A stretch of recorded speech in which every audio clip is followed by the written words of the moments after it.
Hello everyone. In today's video we're going to look at generating business rules using aiERP.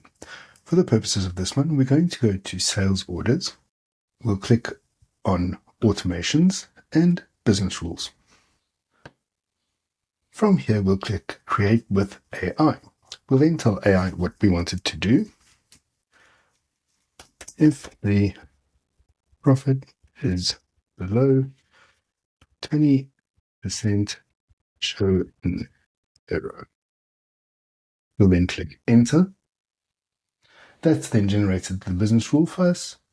We can then select whether it's only for the specific user, all users, and in which companies, and click Save. That's then generated our new rule for us. Thank you.